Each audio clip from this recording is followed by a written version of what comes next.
Game 7 of a 10-game homestand to open out the season for the San Luis Obispo Blues for the 77th year in a row at Sinsheimer Stadium.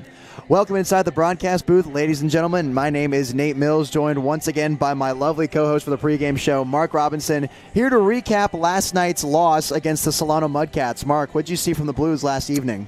First thing I want to talk about from last night is the pitching, which was actually a very positive talking point for the Blues last night.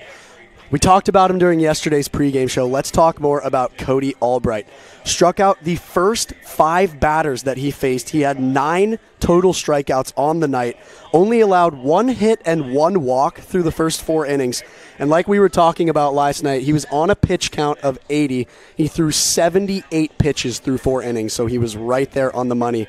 And we talked last night about how he's just got that fastball that he tests those batters with. And if it isn't working for him, he's got stuff that he can pull from the back and test that as well. But the fastball was just working so perfectly for him, and it was a really great thing to see from Albright. Everything was working for Cody, a guy who keeps it simple. I've dubbed him many times as the chillest dude in America. He just rolls out there, head clear, will attack with the fastball, come with the slider. It was all working for him. But, Mark, I'm sure they would have liked him to go a little bit longer, as there's a blow-up inning late in this game caused by some unfortunate defense from San Luis Obispo. Yeah, definitely. I wanted to talk a little bit about the hitting side of the Blues last night and just the way that they were approaching these pitches. The Blues only had 4 hits combined on the night last night and only 1 run scored compared to the 8 that the Mudcats scored. The batters just need to go with the pitches a little bit more, but I will say the pitching from the Mudcats last night was a little bit all over the place in the best way possible. Blues couldn't get settled in. They couldn't find the pitches that they want and take the approaches that they wanted to get the hits that they needed, which is what made it such a tough game for them and made it so hard for them to come back from the deficit. Yeah, San Luis Obispo saw 5 different right-handers coming out of the Solano Mudcats bullpen, and they all had many different looks. A lot of them, though, consistently came through with that 2-seam fastball, a lot of sink action, sitting in the low 90s. That's some type of pitching they haven't seen at all this season. So a bit of a wake-up call as some college hitters come in to fill in the roster spots for San Luis Obispo, and they're going to have to do a little bit more adjusting today as well. I spoke with hitting coach Rene Regalado before this game, and he was saying that the hitters were having difficulties adjusting to the fastball low in the zone. That's where the Mudcats were living, getting that low and outside part of the strike zone. Guys trying to lift it, and they were generating soft contact, and that's where we're seeing the 4 hits from the Blues last night. Yeah, definitely. Now, obviously, when you're facing good pitchers and they're throwing things that are all over the place and you can't settle into the pitches that you want to get hits, there's not a lot you can do about that.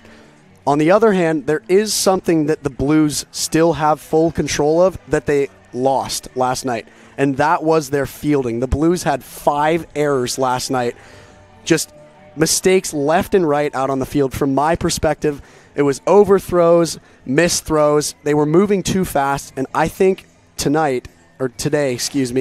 they just need to go back to the fundamentals, slow things down, make smart and slow plays. Something I was thinking about is if there's a tight double play that they want to make, if they just slow it down, get the out at first or second, and make sure that they're cranking those fundamentals and mechanics that you go back to when you first started playing baseball.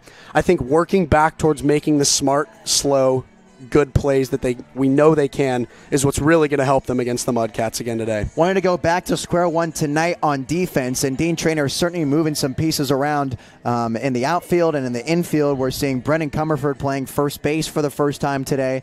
We're also seeing Isaiah Munoz back at shortstop, and back at second base is Braden Mondew. He had a couple errors himself last night. So a bit of a different look for Dean Traynor as the San Luis Obispo Blues try to hit the reset button on all those bad throws and all the clanked balls at their feet. Definitely. I mean, I would definitely say the fielding side of last night is what really lost us that game. 7 of 8 runs were unearned.